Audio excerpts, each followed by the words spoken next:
How to batch summarize multiple files with Gemini AI. Full Guide 2025.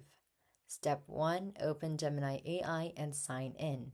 Go to gemini.google.com and sign in using your Google account. Step 2. Upload multiple files. Click the Upload or Plus button and select multiple files at once. Step 3. Enter a batch summary prompt. Use a prompt like summarize each uploaded file separately. Create a short summary for each document with key points and headings. Step 4. Review and refine summaries. Check the summaries for accuracy. You may ask a Gemini to make them shorter or more detailed, use bullet points, or highlight key insights or action items. Step 5. Export or copy results. Copy the summaries or paste them into Google Docs, Word, or save them as PDF.